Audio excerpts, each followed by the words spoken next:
And a happy Thursday to you. I hope you're keeping safe and I hope you're keeping sane. Well, for now, we're not locked down here in the UK. We are still free, within reason, to go to pubs, to go to theatres, to go to restaurants, to go to wherever you want to go, really. You know, massage parlours, if that's what floats your boat.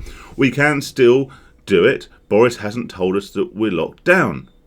And so this is a good thing, right? Except it's not. Because they have an alternative agenda. If they did say the pubs and restaurants need to close in the run-up to Christmas, not only would there be outcry, there would be protests, there'd probably be some element of rioting. There would also be obligated to make allowances for the industries and for the sectors and for the businesses that this will directly impact. We would have to see the reintroduction of some form of furlough. We'd have to see some compensation for the businesses that have to shut, particularly the pubs and the restaurants and the hospitality industry. They would need to be bailed out. They would demand to be bailed out. And if they weren't, there would be legal challenges, there would be threats of litigation, there would be court cases up to your eyeballs by the new year. So they're not going to lock us down for now. But I think that's out of fear. It's not because they don't want to, it's because they can see the backlash swelling.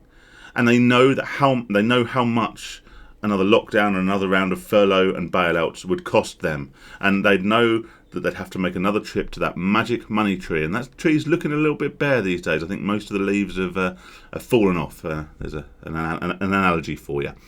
So what are they doing instead? Well, rather than actually closing the pubs, restaurants, bars, nightclubs and all the rest of it, and theatres, and telling that the businesses they simply can't open, they're saying, no, you can stay open.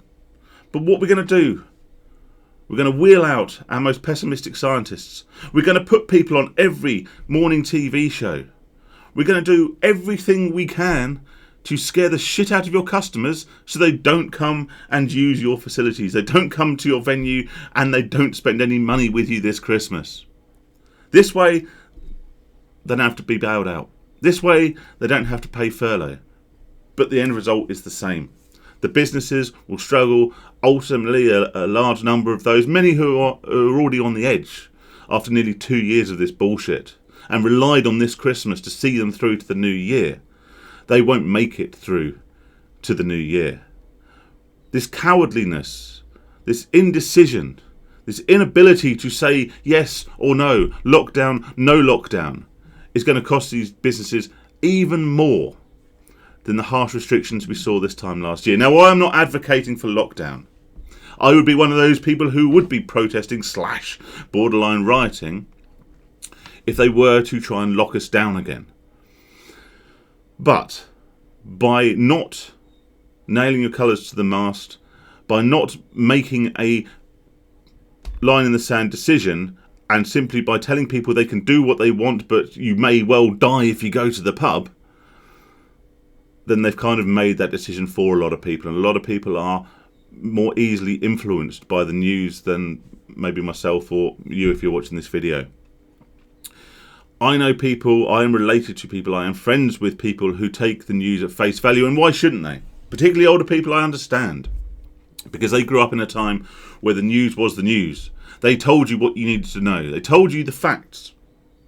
And you acted upon those facts. And you believed them because they were trustworthy.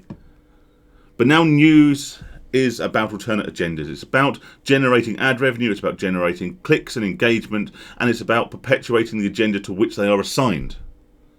And this is what we're seeing here. We're seeing Project Fear in full effect. We're seeing the fear levels ramped up beyond anything we've seen throughout this pandemic. And it's in order to get a lockdown by stealth. Well, I won't be locked down. If you shut the pubs, you shut the restaurants, you shut the theatres, I won't go because I can't. But until then, I will continue to live my life and enjoy the run up to Christmas as I would normally. And I implore you to do the same, because it's only through that element of passive resistance, by carrying on regardless, as is the British way, that we will get through to these politicians, that we will not be scared. We will not cower behind our sofas in fear of something which is relatively mild. Meanwhile, they're all out having their parties, doing their thing, and serving their own agendas, as is their way. Stay safe and sane. All the best.